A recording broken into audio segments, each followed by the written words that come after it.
Good morning, everyone. Welcome back to Slinging Sips on American Coffee Trip. I'm going to be using the single origin Costa Rica that I reviewed from Bear Lake Coffee to make Cezve Turkish coffee. And I'm going to be using this corner burner right back here. It's got the smallest flame. I should be able to have the most amount of control over the rise and progression of the coffee that I'm going to be brewing with. So, that being said, let's begin.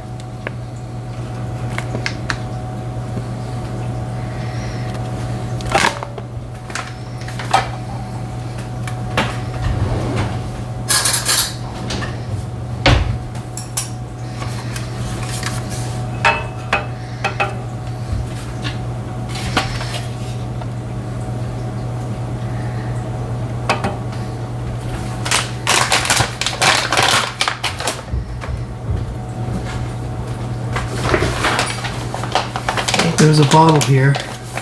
Oh, I put it.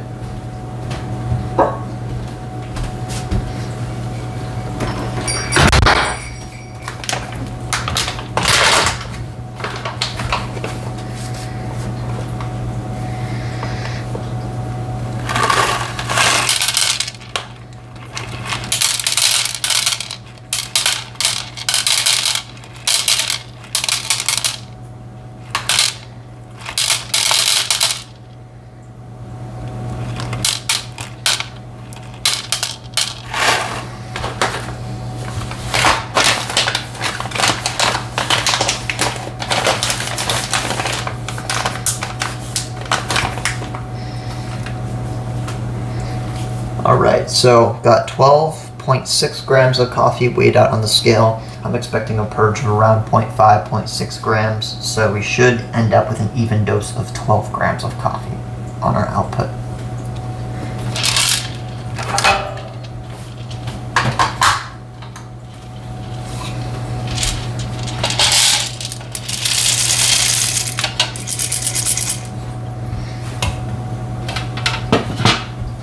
At this point, I'm also going to start heating up my water to 60 degrees Celsius for pouring into the cezve when the coffee is all ground up.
Alright, now it's time to weigh our coffee to see how much went through the grinder and see how much purge that we actually have.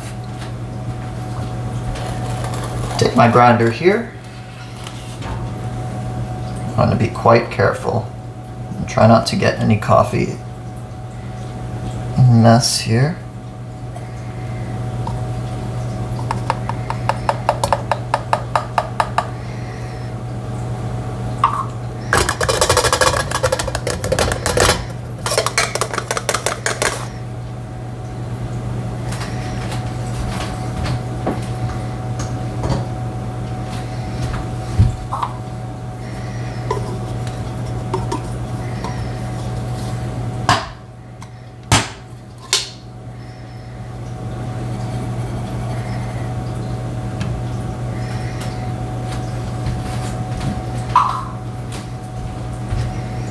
.1 grams of coffee went through, so it's a loss of about 0.5 grams.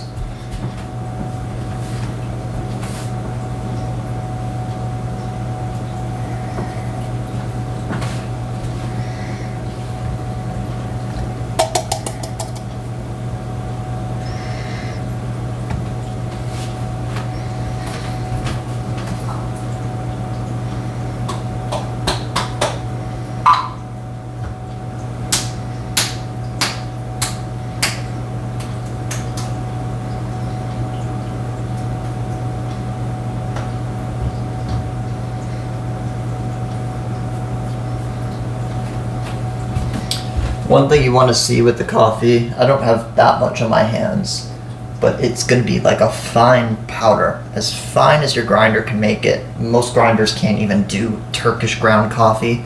That's why I like the Kinu M47 quite a lot, because it can do Turkish coffee as well as cold brew pretty proficiently.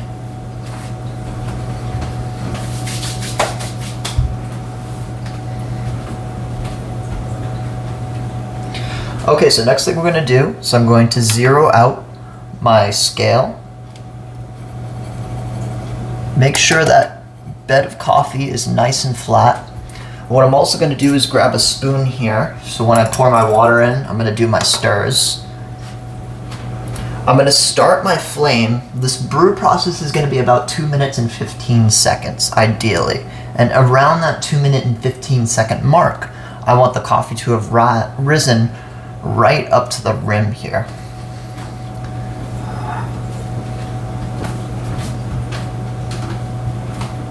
Before I really get started, I'm also going to heat up my brewer. 60 degrees Celsius water. I just use whatever water I have available to me. I'm not gonna spend the extra time to heat up the water to the temperature I'm bringing this coffee up to. I think it's just important that I get it a little bit hot and then work from there. It's spilled a little bit as well. So I'm going to start the flame.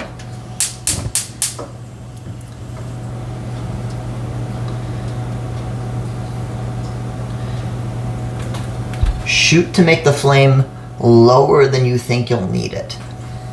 It's very important. Okay, so I've ground 12 grams of coffee. I'm going to start my timer.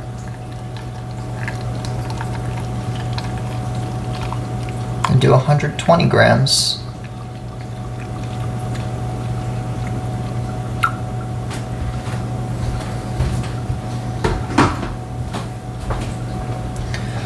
I'm going to put my scale aside and start.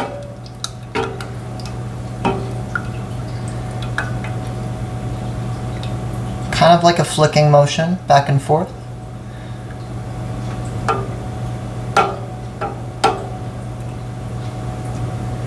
I like to do 15 to 20 stirs. I wasn't counting very well this time. Just eyeballing it. I want to stop right here.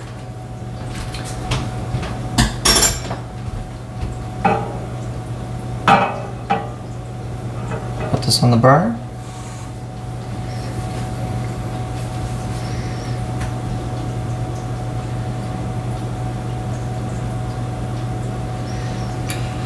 There's already about 1 minute of extraction on this Turkish coffee.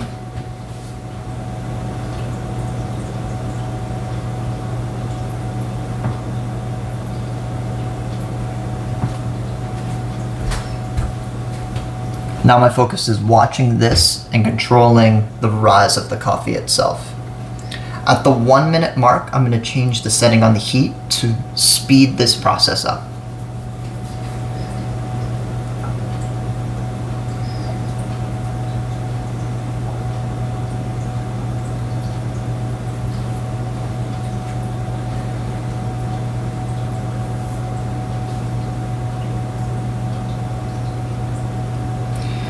I'm also going to pour the water out of my vessel as well.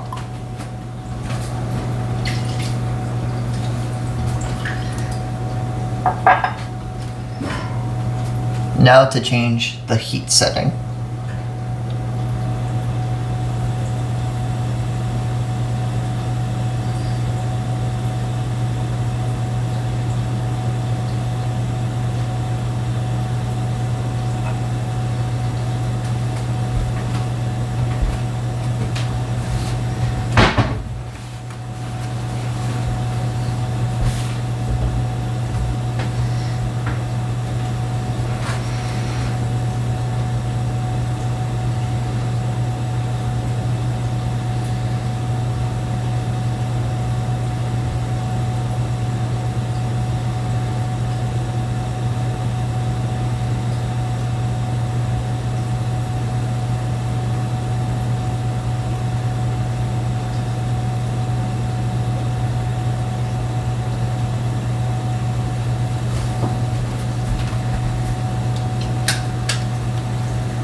Hello everyone, it's Connor back to you on Slinging Sips. This is just a quick POV video showcasing the Turkish coffee technique that I use, a little bit of a small adaptation of a video that I saw from European Coffee Trip, although I want to actually try out more recipes soon in the future. But I found it to be a really good baseline to start out with, and it was quite a popular video as well.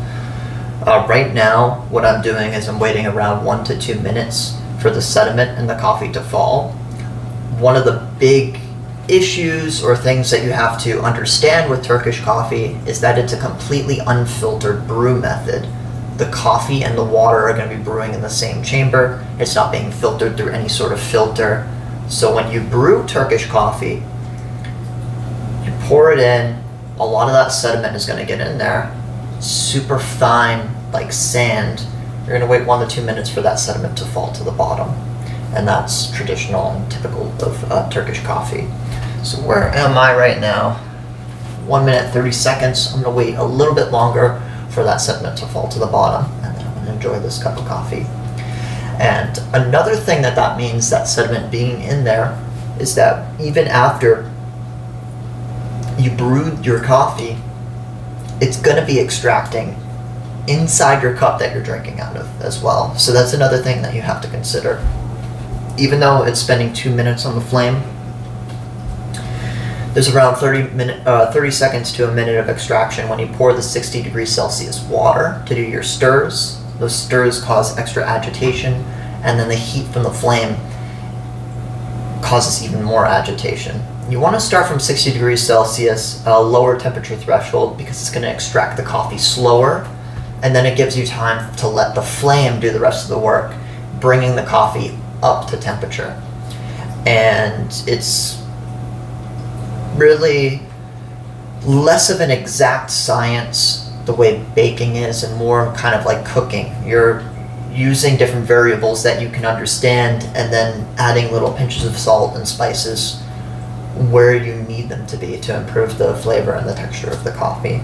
Instead of that, though, it's going to be kind of using your eye to understand exactly how quickly the coffee is rising, how much agitation is the coffee facing when you're using that flame. So just certain things that you have to measure case by case.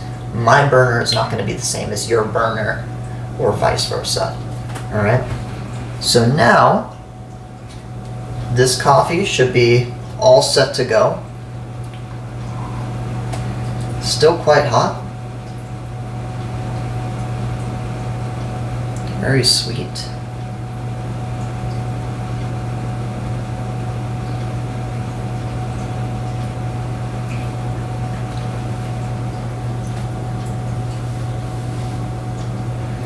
Wow.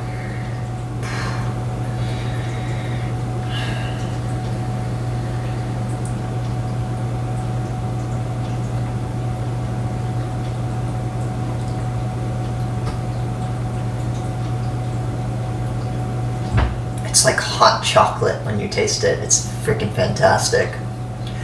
Having the Costa Rica from Bear Lake on Turkish coffee versus the pour over, and this is something that I experienced with many different brew methods in general, are switching from pour over to Turkish coffee, is that those tasting notes that you get from pour over coffee are going to be a lot more clean because they're filtered out. The extraction is going to be less because the grounds are coarser. The agitation is not nearly as pronounced, especially with my brewing method, which is completely reliant on free flow to get proper agitation and even extraction, rather than swirls or stirs or anything of that nature.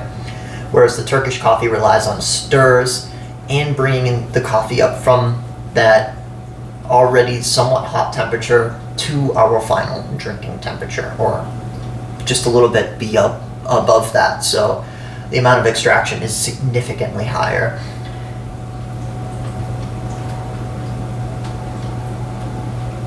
And it's unfiltered, it's immersed. A lot of the coffee oils that you would lose in a percolation brew method, you're getting here.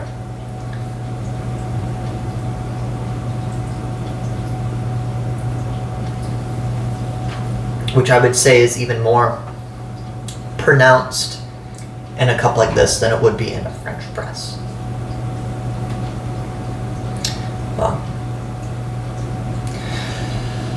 Brew with Turkish coffees, guys. This is a fantastic brew method. It is one of the oldest brew methods known to mankind. Might even be the oldest. I'm not completely freshed up on the details of the history behind Turkish coffee, but I do know that Turkish coffee was initially cooked in hot sand with a hot plate or a fire underneath, and the hot sand was used to allow the pot to heat up, the coffee to extract, water to rise, and for the coffee to be done, which is something we freaking love to try. The reason a lot of people use a burner now is because a burner is a lot easier to control, and you can get more precise data on it. You can get more predictable measurements out of a burner. But the hot sand is such a traditional, nice touch, and if you're able to kind of control the variables with that, then I would say go for it. Also, if you guys are going camping, I highly recommend Turkish coffee as a very good brew method to use out in the woods. I've used it a few times. In particular, doing winter camping, I've used Turkish coffee before doing some sunrise hikes, and it has been an amazing and quite easy brew method to use when you're out there. You don't have to worry about filter papers getting wet or anything like that. So, yeah, keep churning it out, guys. If you have any suggestions or anything to say in the comments below, please tell me. If you have any brew methods that you may suggest, tell me what I did wrong. Tell me that down below too. This is one of my least refined brewing processes out of all the coffee brewers that I have. Turkish coffee maker is probably the one that I'm least good at, but I have done it long enough to have a decent enough understanding to get very delicious cups of coffee out of it. So, with that being said, guys, I will see you in the next video. Bye-bye.